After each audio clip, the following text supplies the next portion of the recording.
नमस्कार साथियों, मैं श्रवण राज। आप सभी को आपके अपने यूजीसी नेट जेआरएफ की संपूर्ण तैयारी के लिए पेपर वन और पेपर टू का सबसे डेडिकेटेड प्लेटफॉर्म जोश नेट जेआरएफ पे स्वागत करता हूं। आपको पता है कि आज हम उस लेक्चर में प्रवेश किए हैं जो आईसीटी की 11वीं लेक्चर है। पेपर वन आईसीटी मतलब खास तौर पे information and communication technology unit, जिसको 8 बोलते हैं।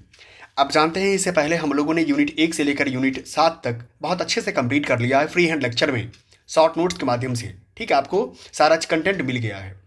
दूसरी बात, आप मेरे साथ क्या कर रहे हैं, अभी फिलहाल इसका पीवाईक्यू का भी 10 वर्षों का, 10 से 11 वर्षों का पीवाईक्यू भी एनालिसिस मेरे साथ करते हैं। यहाँ से कॉन्सेप्ट करते हैं, फिर प्लेटफॉर्म पे जा करके आप मेरे साथ क्या करते हैं, UGC net paper one PYQ analysis 2015 से 25 में आप जाकर क्या करते हैं, पीवाईक्यू को भी एनालिसिस कर लेते हैं, जहाँ से आपको क्वेश्चन प्लस कॉन्सेप्ट दोनों तैयार हो जाता है।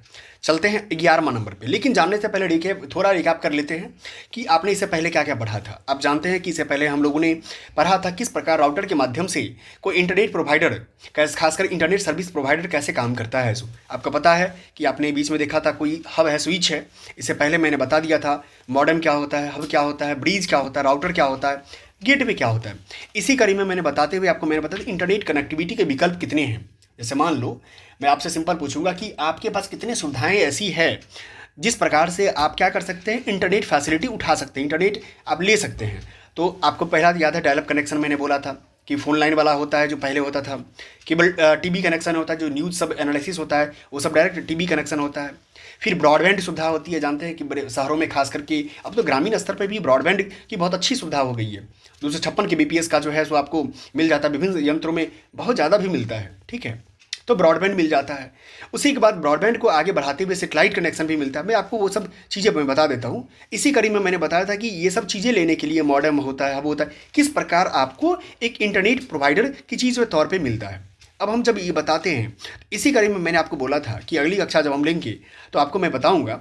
अब इस थोड़ा सा मैं एक मिनट आपको बता रहा हूँ कि देखिए हमारे प्लेटफॉर्म पे जब जाएंगे आप कोर्स के सेक्शन में, तो लास्ट 60 डेज जेआरएफ बैच दिसंबर 2025 के लिए स्टार्ट कर दी गई है।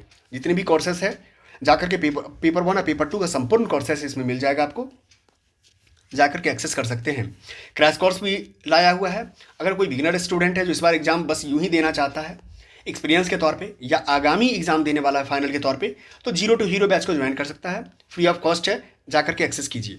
शुक्ल बैच है, अगर कोई हिंदी किसी का विषय है, अगर आचार्य रामचंद्र शुक्ल की पुस्तक जो टू दी लाइन क्वेश्चन आता है खासकर यूजीसी नेट में, तो वहाँ से कर सकता है। मिशन जेआरएफ बैच भी है आपके पास और सिलेक्शन बैच भी है। चलते हैं इस कड़ी को अब आगे बढ़ाते हैं और बढ़ाते हैं। आपको पता है पूर्व की भांति ही हम वीडियो को हटा देते हैं क्योंकि आपको शॉर्ट नोट्स बनाने में दिक्कत ना हो। चलिए अब आगे स्टार्ट करते हैं हम आपको। अब जानते हैं कि मैंने जब बताया था कि इंटरनेट सर्विस प्रोवाइडर के तौर पे जो आईएसपी होता है, कितने तरीके से आप इसका विकल्प का फ़ायदा उठा सकते हैं, तो उसमें मैंने कई तरीका आपको पहले भी बता दिया था। ठीक है, आज इसी सिलसिला को आगे बढ़ाते हुए आपको मैं बता रहा हूँ कि नेक्स्ट होता है जो 4th नंबर वाला पार्ट मैंने बताया था आपको, क्या था, डिजिटल सब्सक्राइबर लाइन होता है। क्या होता है, डिजिटल सब्सक्राइबर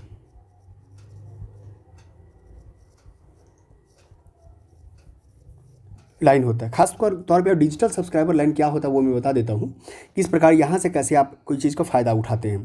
जैसे मान लो कि एक प्रकार का पोर्ट्स होता है, प्लेन ओल्ड टेलीफोन सर्विस होता है। पोर्ट्स क्या होता है,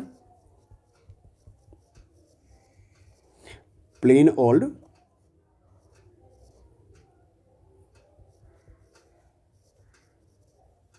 टेलीफोन सर्विस, ठीक है, पर आधारित होता है, जो कि मूलतः कॉपर तार से होता है। क्या होता है ये, इसका कॉपर तार होता है, कॉपर वायर होता है, कॉपर वायर होता है। ठीक है, तो इस तरीके से एक प्रकार का जो डिजिटल सब्सक्राइबर लाइन होता है, डिजिटल सब्सक्राइबर लाइन यूज करते हैं हम लोग। बैंडविड्थ के माध्यम से दोनों में अप स्ट्रीम और डाउन स्ट्रीम लगी रहती है और उसको हम लोग यूज कर लेते हैं। दोनों बैंडविड्थ एक दिशा में चलते रहता है। नेक्स्ट जो पार्ट बनता है इसी के अंतर्गत एक बनता है सैटेलाइट कनेक्शन। क्या बनता है, सैटेलाइट कनेक्शन, उपग्रह से होता है सैटेलाइट कनेक्शन। ये क्या काम करता है, जैसे मान लो इसके संकेत सीधे उपग्रह से प्राप्त होते हैं। कहाँ से होते हैं, सीधे उपग्रह से संकेत प्राप्त होता है। संकेत सीधे उपग्रह से प्राप्त। जब आगे बढ़ते हैं 6 नंबर में, तो एक आता ब्लूटूथ। ठीक है, ब्लूटूथ आप जानते हैं, ब्लूटूथ का यूज़ तो आप करते भी होंगे। ब्लूटूथ में सबसे एक अच्छी बात क्या होती है, इसमें अगर कभी बाय द वे क्वेश्चन पूछा हुआ है कि कितने फीट के त्रिज्या के बीच में ये काम करता है, तो 30 फीट याद रखना है आपको। 30 फुट की त्रिज्या जो होती है, त्रिज्या के अंदर, रेडियस के अंदर ये सुविधाएं मिलती हैं। खासकर ये सब इंटरनेट कनेक्टिविटी का शुद्ध विकल्प है। अगर नेक्स्ट देखिए वाईफाई के तौर पे क्या आता है, आप लोग तो खूब वाईफाई यूज़ करते होंगे, क्योंकि लाइब्रेरी में बैठ करके भी पढ़ाई करते होंगे, तो वाईफाई का व्यवस्था हो जाता है, या कोई दोस्त के पास अगर जिसके पास 5G कनेक्शन है, अनलिमिटेड वाईफाई है, तो वहाँ से वाईफाई ले लिए वाईफाई। ठीक है, सबसे पहले वाईफाई का पूरा नाम जानना चाहिए आदमी को, क्योंकि ये पूछ लेता है वाईफाई का फुल फॉर्म क्या होता है। तो ये फुल फॉर्म होता है, फुल फॉर्म जब आते हैं, फुल फॉर्म होता है वायरलेस फिडेलिटी। क्या होता है? Wireless Fidelity.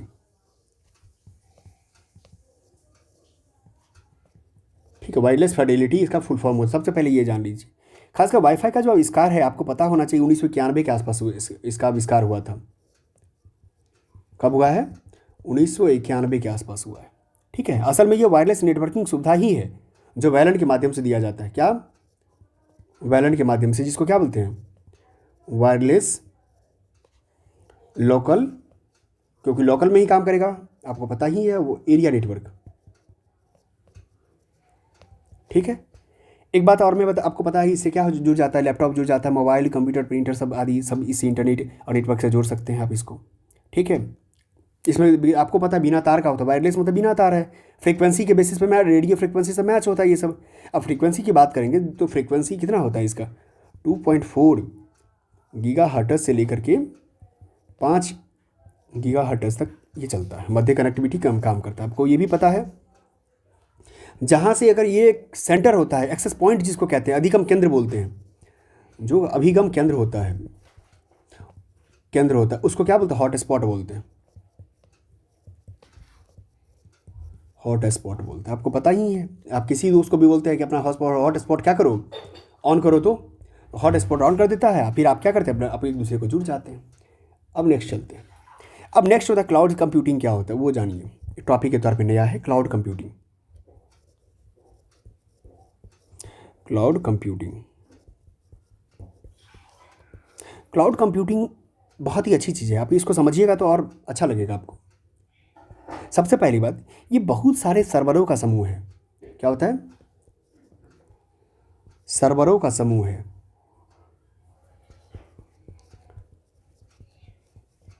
सर्वरों का समूह है आपको, जो कंप्यूटर एप्लीकेशन को होस्ट करते हैं। क्या करते हैं? समूह होता है जो कंप्यूटर खासकर एप्लीकेशंस को होस्ट करते हैं।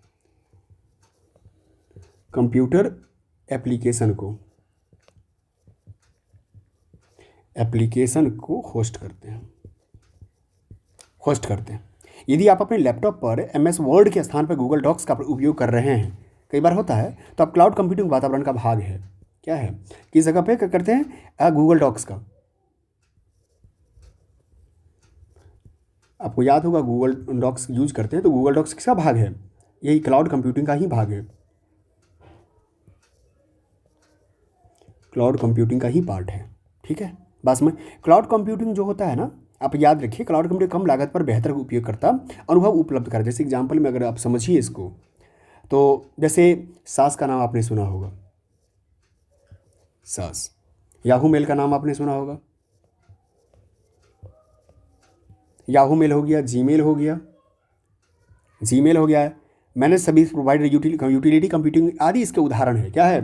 जीमेल आपने सुन लिया है। ठीक है, तो आपने कुल मिला के चीज़ों को समझ ही गए हैं कि याहू क्या होता है, सास क्या होता है, ये सब क्या है? क्लाउड कंप्यूटिंग का ही भाग है। अब हम आगे चलते हैं, आपको मैं इसका सास बताता हूँ। सॉफ्टवेयर एज ए सर्विस होता है सास का। अगर फुल फॉर्म अगर आपको जानना हो तो मैं आपको ये भी बता दूंगा, लेकिन इसमें आप आते हैं तो कुछ पॉइंट आपको बता देते हैं, जो कहीं से कोई दिक्कत नहीं होगा आपको। ठीक है, जो आस पास सास जो होता है, 3 सबसे प्रसिद्ध क्लाउड सेवा मॉडल है। क्लाउड सेवा मॉडल, क्लाउड सर्विस मॉडल की बात जब करेंगे आप, तो 3 चीज़ है, नाम आता है। एक तो होता आस, ठीक है, एक होता है पास, एक होता है सास, आस पास सास। अब कहेंगे सर ये आस पास सास क्या है, सबसे पहले वो बता दीजिए मुझे। देखो ये आस पास सास क्या होता है इसको, ये आस पास सास जो है ना, एक तो होता है आस मतलब infrastructure as a service,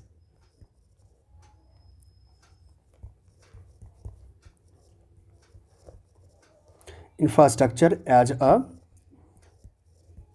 service, ठीक है। पास मतलब क्या होता है, प्लेटफॉर्म एज अ सर्विस,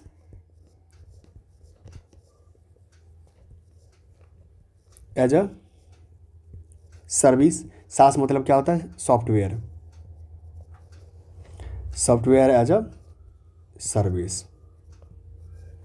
अपने आस पास सास तीनों का फुल फॉर्म जान लिया। अब कहो सर, पूछोगे कि सर ये क्या है बताओ, ये भी आस मतलब कैसे यूज़ होता है, क्या काम होता है। पर सबसे पहली बात, ये एक सर्विस है, सेवा के रूप में अवसंरचना जो इंफ्रास्ट्रक्चर होता है उसमें काम आता है, जैसे क्लाउड होस्टेड फिजिकल और वर्चुअल सर्वर होता है, स्टोरेज नेटवर्किंग डिमांड्स एक्सेस का काम करता है, अवसंरचना के लिए काम करता है, सीधी सी बात। इस क्लाउड कम एप्लीकेशन और वर्कलोड चलाने के लिए जो बैक एंड जो आईटी इंफ्रास्ट्रक्चर होता है ये सब काम करता है, ये सब समझ लो, बस इतना ही। पास में क्या है, एक सर्विस के तौर पे प्लेटफॉर्म है जो एप्लीकेशंस को विकसित करता है, चाहे बनाए रखता है, प्रबंधित करने के लिए एक पूर्ण ready to use cloud hostage platform तक ऑन डिमांड एक्सेस करता है। ये प्लेटफॉर्म हो गया इन अवसंरचना के लिए, प्लेटफॉर्म के लिए और सॉफ्टवेयर के लिए, बस यही बात है, डिमांड एक्सेस पर काम करता है ये, ठीक है। अब हम आगे चलते हैं। ये खास करके आसपास सास जो है ना, एक म्यूचुअली इंक्लूसिव नहीं होते हैं, यह याद रखना है। खास करके परस्पर अनन्य माध्यम से अगर कई बहुत बड़े काम करता है ये, ठीक है। अब चलते हैं आगे, इंटरनेट ऑफ थिंग्स को पढ़ते हैं। आईओटी जिसको बोलते हैं, क्या बोलते हैं, इंटरनेट ऑफ थिंग्स, आईओटी बोलते हैं, क्या बोलते हैं, इंटरनेट ऑफ थिंग्स बोलते हैं। कई सारे कुछ टर्मिनोलॉजी है वो मैं बता देता हूँ, जैसे कि आपको कभी भी एग्जाम में आएगा तो आप इजीली तरीके से इसको समझ जाएंगे कि कहना क्या चाह रहा है इसको। इंटरनेट ऑफ थिंग्स से आज की स्थिति में हम सभी कनेक्टेड है, आपको पता है। आईओटी इंटरनेट का क्या है, प्राकृतिक विकास है। इंटरनेट का प्राकृतिक विकास, प्राकृतिक विकास किसका है, इंटरनेट का। फर्स्ट ये जान लेना है, यदि हम यह मानकर चले कि पृथ्वी पर हर एक व्यक्ति के पास 4 कनेक्टेड डिवाइस है, तो वर्ष 2020 तक 30 अरब से अधिक स्मार्ट डिवाइस कनेक्ट हो जाएंगे, यानी एक व्यक्ति के बारे में बात की जा रही है।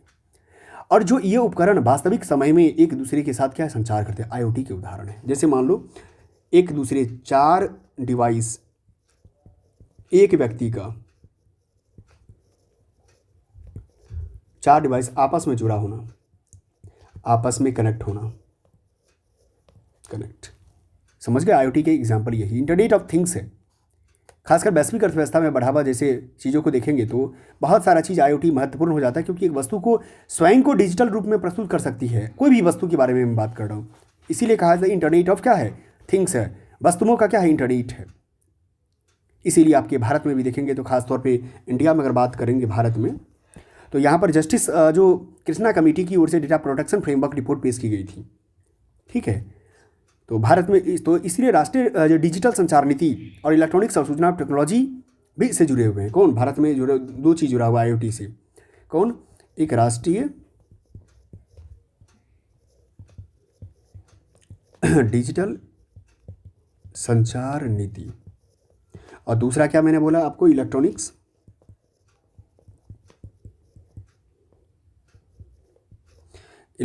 और सूचना प्रौद्योगिकी मंत्रालय, जिसको आईटी बोलते हैं कुल मिलाकर के, ये आपस में जुड़े होते हैं। अब हम आगे चलते हैं, इंटरनेट ऑफ थिंग्स के बाद आगे बढ़ेंगे तो आप इसके चलते नेट न्यूट्रलिटी, नेट तटस्थ, जिसको क्या बोलते हैं इंग्लिश में, नेट न्यूट्रलिटी, न्यूट्रलिटी। कहेंगे सर ये क्या होता है नेट न्यूट्रलिटी, नेट न्यूट्रलिटी जो होता है इसको समझिए। भारत सरकार जो है ना, नेट तटस्थता को मूलभूत, नेट न्यूट्रलिटी को मूलभूत सिद्धांत और धारणाओं के लिए प्रतिबद्ध है, यानी इंटरनेट को बिना किसी भेदभाव के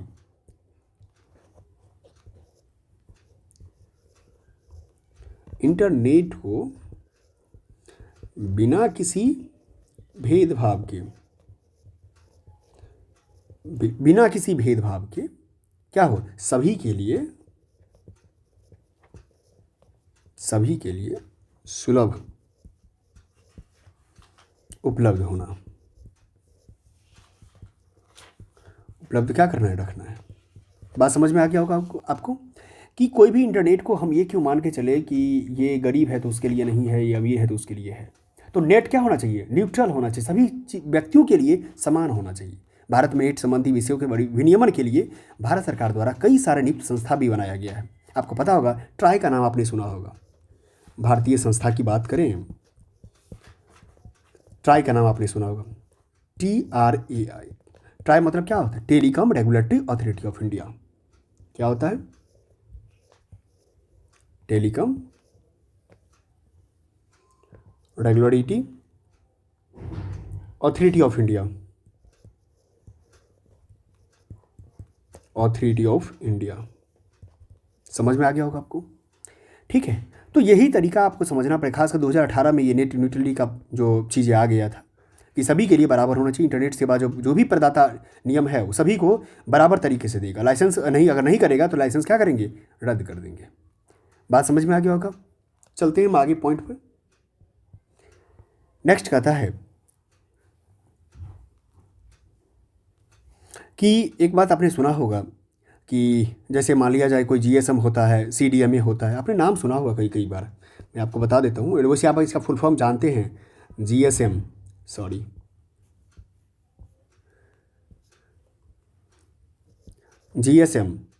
या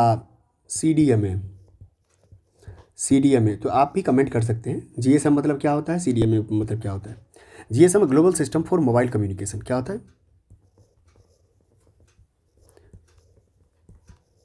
global system for mobile communication, ठीक है। और CDMA तो आप जानते हैं कोड डिविजनल मल्टीपल एक्सेस होता है, कोड डिवीज़न मल्टीपल क्या होता है, एक्सेस होता है। ये बात आपको पता है। आपको ये भी पता, GSM आपने सुना होगा, सीम का नाम से डिजिटल संचार क्षेत्र में वैश्विक स्तर पर स्वीकृत मानक है। 214 से भी अधिक देशों में प्रयोग किया जाता है GSM को। GSM वायरलेस टेलीफोन के वॉइस को डिजिट्स में परिवर्तित करने में संकुचित किया जाता है। GSM का क्या किया जाता है, GSM का जो वायरलेस टेलीफोनी होता है, क्या होता है, वायरलेस टेलीफोनी में वॉइस को किस में, वॉइस टू डिजिट्स में परिवर्तन। बात समझ में आ गया होगा। अगर GSM काम करता है 900, 1800 या 1900 किस मेगा हर्ट्ज पे काम करता है, फ्रीक्वेंसी पे। बात समझ में आ गया होगा आपको। अगर आप इधर आएंगे खासकर CDMA में, तो आपको पता है 3री पीढ़ी का डिजिटल सेलुलर टेक्नोलॉजी है ये। आपको खासकर विशेषता क्या है इसकी, संचार नेटवर्क में व्यक्तिगत उपयोगिता की फ्रीक्वेंसी को रेंज को सीमित कर जितनी भी अगर मान लो बैंडविड्थ है उपलब्ध कराना। क्या करना है, जो बैंडविड्थ है उसको उपलब्ध करवाएगा ये, ठीक है। किसको, संचार नेटवर्क में। बात पता चल गया। किसी भी समय में एक ही नेटवर्क पर संवाद करने के लिए उपयोगिताओं को अधिक संख्या से निश्चित की जा सकती है। बात आप समझ में आ गया होगा। अब हम क्या चलते हैं आगे, हम जब बढ़ेंगे तो इसके अंतर्गत एक बात और जानने की कोशिश करेंगे। सबसे पहले जो मैंने उस दिन बोला था कि वर्ल्ड वाइड, जो आप जानते भी हैं, वर्ल्ड वाइड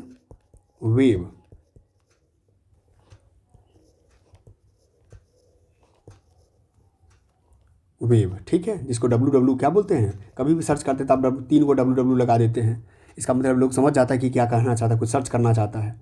तो ये ग्लोबल लेवल पे जो चीज़ जानकारी खोजनी होती है ना, उससे पहले हम लोग क्या करते हैं, WW 3 को W लगा देते हैं। समझिए ये है क्या, कैसे काम करता है ये चीज़ों को। वर्ल्ड वाइड वेब जो होता है और इंटरनेट दोनों भिन्न भिन्न चीज़ें हैं, याद रखना है। इंटरनेट अलग चीज़ है और ये अलग चीज़ है WW, परंतु दोनों एक दूसरे पर निर्भर है। मतलब एक दूसरे पर निर्भर है। कौन, WWW और इंटरनेट। ठीक है, ये बात आपको समझना पड़ेगा। खास करके वर्ल्ड वाइड वेब जानकारी जो होता है युक्त पेजों का विशाल संग्रह क्या है। ये अगर इसकी बात करें, मैं इसका बात कर रहा हूँ डब्ल्यू का, ये क्या होता है कि पेज जो होता है पेजों का संग्रह है, मतलब जानकारी पेजों का संग्रह है, जानकारी पेजों का संग्रह है, पेजों का संग्रह है। आप याद करो ना, कोई भी चीज़ सर्च करते हो उससे पहले 3 को डब्ल्यू लगा देते हो। इससे क्या होता है कि जितनी भी जानकारी ग्लोबल लेवल पे उस संबंध में है वो आपको क्या करता है, पेज दे देता है। ठीक है, विशाल संग्रह है, आपको पता है, जो एक दूसरे से जुड़ा होता है। डब्ल्यू पर प्रत्येक पेज का वेब पेज कहा जाता है। क्या कहा जाता है इसको, उस पेज को क्या बोलते हैं, वेब पेज।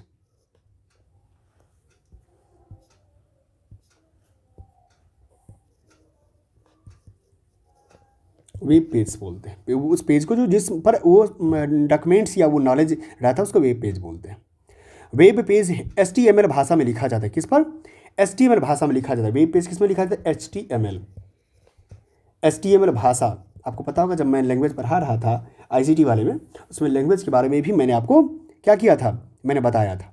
अब HTML क्या होता है वो मैं बता देता हूँ, हाइपर टेक्स्ट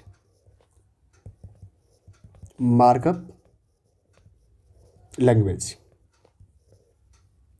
ठीक है, HTML मतलब क्या होता है, हाइपर टेक्स्ट मार्कअप लैंग्वेज होता है। ये भी आपको मैंने फुल फॉर्म बता दिया साथ ही साथ कि जिससे कभी भी आपको क्या हो, ये चीज़ को याद रखना, दिक्कत ना होना चाहिए, पर हो ऐसे कि फिर मालूम चले कि परमानेंट मेमोरी में सेट हो जाए। Hyper text markup language HTML का फुल फॉर्म होता है, याद कर लिया। हाइपर टेक्स्ट का फुल फॉर्म क्या होता है, HTML hyper text markup language. चलिए आगे बढ़ते हैं। एक जो हाइपर लिंक होता है, खासकर इसी को लिंक जो कंप्यूटर में एक भाषा के तौर पे काम करता है उसी को हाइपर लिंक बोलते हैं, जो जिसके माध्यम से सर्च करते हैं आप। ठीक है, और जाकर के विशेष तौर पे आपको जानकारी दे देता है। अब कोई भी चीज़ को जैसे मान लिया जाए, हाइपर टेक्स्ट एक टेक्स्ट है जो कि एक लिंक को संदर्भित करता है, आपको पता ही है, ब्राउज़र के तौर पे काम करता है। ये सब अर्थ, लैंग्वेज का अर्थ तो जानते ही हैं। ठीक है, अब जब कहेंगे ये जो ये आपने बता दिया, मैंने हाइपर टेक्स्ट लैंग्वेज का भी मैंने आपको बता दिया। अब आता है वेबसाइट। क्या आता है, नेक्स्ट में वेबसाइट आता है।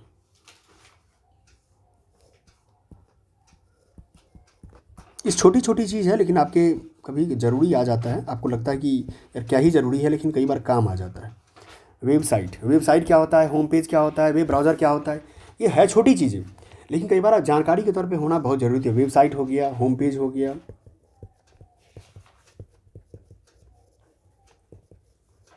होम पेज हो गया। ठीक है, थोड़ा थोड़ा जानकारी ले लीजिए जिससे कि आपको कभी दिक्कत ना हो। ऐसा वेबसाइट जानते हैं कि वेब पेज होता है, अन्य जानकारी खासकर यहाँ पर अगर वेबसाइट पर देखेंगे, एक प्रकार क्या है वेबसाइट, एक वेब पेज आपका है। वेब पेज है, क्या देता है इसमें, चित्र रहता है, ध्वनि रहता है, वीडियो रहता है। ठीक है, वही तो है और क्या है, जो कि एक एकल वेब सर्वर के माध्यम से हमें उपलब्ध प्रतीत होती है। दूसरी तरफ URL की बात करेंगे, जो URL की मैंने बताया था, जो इंटरफेस को तौर पे। ठीक है, तो URL में भी आपने क्या देखा था, वही चीज़ तो देखा था आपने, तो ये बात समझ में आना चाहिए। तो आपने क्या देखा कि अगर मान लो किसी भी चीज़ की जानकारी लेना हो तो आप यहाँ से ले लेते हैं। जैसे एक बात और गौर करना कि ये सब जानकारी जो फाइल होती है, कहाँ से हम लोग लेते हैं, आपको पता है कि एक URL हर चीज़ का होता है किसी भी चीज़ को शुरुआत करने के लिए। तो URL का फुल फॉर्म मैंने बता ही दिया है, यूनिफॉर्म रिसोर्सेस लोकेटर। ठीक है, और ये URL क्या होता है कि इसकी शुरुआत होती है HTTP से। क्या से होती है, HTTP से शुरुआत होती है। आप ये जब देखेंगे ना तो HTTP ये भी पूछ दिया है एक बार कि इसका सीक्वेंस के लिए, तो HTTP का फुल फॉर्म होता है हाइपर टेक्स्ट ट्रांसफ़र प्रोटोकॉल। क्या होता है, हाइपर टेक्स्ट ट्रांसफ़र प्रोटोकॉल होता है। ये भी आपको ध्यान में रखना पड़ेगा, यहीं से किसी भी वेब की शुरुआत होती है। अब हम चलते हैं इधर, जब बात है होम पेज पे, तो इसको प्रथम पेज भी कहते हैं। इसको होम पेज क्या बोलते हैं, प्रथम पेज बोलते हैं, फर्स्ट पेज बोलते हैं इसको, जिससे उपयोगकर्ता को वेबसाइट के बारे में अन्य सूचनाएं उपलब्ध कराने में जानकारी मिलती है। ये खासकर HTML में लिखे जाते हैं। किस में लिखे जाते हैं HTML में। अभी मैंने बताया just, hyper text markup language में लिखे जाते हैं। वह स्थान जहाँ वेब पेज संग्रहित किए जाते हैं उसको वेबसाइट बोलते हैं। वे स्थान जहाँ क्या किया जाता है, वेब पेज संग्रहित किए जाते हैं उसको क्या बोलते हैं, वेबसाइट बोलते हैं। वेबसाइट कहते हैं। बात समझ में आ गई आपको? अब हम आगे बताते हैं आपको वेब ब्राउज़र क्या होता है, वेब ब्राउज़र क्या होता है, पोर्टल क्या होता है, डोमेन नेम क्या होता है, ये सब समझना बहुत ज़रूरी होता है, क्योंकि ये सब एग्ज़ाम में आ जाता है तो आपको एकदम से माथा चकराने का काम करेगा आपको। वेब ब्राउज़र,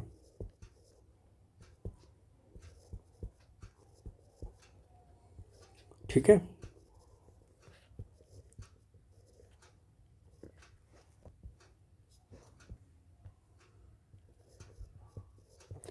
वेब ब्राउज़र क्या होता है? वेब ब्राउज़र जानते हैं कि जो खासकर टीम बर्नली ने सबसे पहले वेब ब्राउज़र बनाया था, इसका आविष्कारकर्ता कौन है?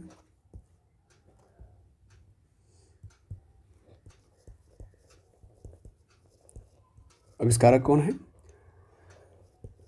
टीम बर्नर्ली, ठीक है, आपको पता होगा। सबसे पहले वेब ब्राउज़र बनाया था जिसका नाम क्या दिया? ट्रिपल वेव दिया था, जिसका नाम क्या दिया? ये नाम दिया। जो HTML भाषा में आधारित होती है, जस्ट मैंने अभी बताया। हम कभी किसी वेबसाइट का नाम लिखने से पहले www टाइप कर देते हैं। इंटरनेट चलाने के लिए वेब ब्राउज़र सबसे महत्वपूर्ण वेब सॉफ्टवेयर है, आपको पता है। एक प्रकार क्या है? सॉफ्टवेयर है वेब ब्राउज़र, जो आप इंटरनेट पर उपलब्ध सामग्री, लेख, ऑडियो, वीडियो सारा चीज़ नेविगेट कर पाते हैं। एक मल्टी फंक्शन पैकेज है एक प्रकार का, जिसको वेब एक्सेस करने से लेके फाइल डाउनलोड तक, मल्टीमीडिया हाइपरटेक्स्ट जो दस्तावेज होते हैं उसको भी डाउनलोड यहीं से करते हैं वेब ब्राउज़र के माध्यम से, ठीक है। ये बात आपको पता है। जैसे मान लो एग्जांपल के तौर पे आपको समझना हो कि अनुपालन कैसे किया जाता है। सबसे पहले वेब ब्राउज़र की वेबसाइट में URL को टाइप करते हैं, URL टाइप करते हैं। कैसे टाइप करते हैं? www डॉट कुछ भी, जैसे डॉट होता है bbc.com। अब ये जो आपने डाला www.bbc.com, यहाँ से संबंधित क्या हुआ? आपको वेब ब्राउज़र सर्वर में कनेक्शन बनाता है, फिर वेब ब्राउज़र क्या करता है? अनुरोध से प्राप्त सारा चीज़ आपको देने लगता है, ठीक है। इसीलिए मुख्य रूप से खासकर कई सारे वेब ब्राउज़र अगर आप देखें वेब ब्राउज़र के तौर पे उदाहरण में, तो माइक्रोसॉफ्ट होता है। माइक्रोसॉफ्ट का नाम आपने सुना होगा, इंटरनेट एक्सप्लोरर जिसको बोलते हैं। फिर नेट एस्केप आता है, आपको पता होगा। आपने गूगल का नाम सुना होगा। सुना क्या है? यूज़ करते हो भाई साहब? बोलो यूज़ करते हैं सर। Google Chrome. उसके बाद मोजिला फायरफॉक्स का नाम सुना होगा आपने। मोजिला फायरफॉक्स, ये सब यूज़ करने का चीज़ है। अच्छा, पहले, अब तो खैर बहुत लोग नहीं यूज़ करता, लेकिन ओपेरा हम लोग भी यूज़ किए हुए हैं बहुत पहले। आज से तकरीबन 15 साल पहले की मैं बात बता रहा हूँ, 15-20 साल पहले ओपेरा जो है ना बहुत लोग यूज़ करता था कुछ भी चीज़ देखने के लिए, इवन फेसबुक चलाने के लिए हो या कुछ भी चीज़, ओपेरा मिनी, ठीक है। खैर अभी भी ओपेरा यूज़ करता है, लेकिन लोग उतना, अब गूगल क्रोम ज़्यादा यूज़ करता है लोग। तो ओपेरा मिनी आप इसको, ये क्या है? वेब ब्राउज़र का एग्जाम्पल्स है, ठीक है। आपने ये देख लिया वेब ब्राउज़र। जैसे मोजिला फायरफॉक्स के बारे में मैंने बता ही दिया आपको। अब चलते हैं, अब बता देते हैं पोर्टल क्या होता है, कोई भी चीज़ का पोर्टल।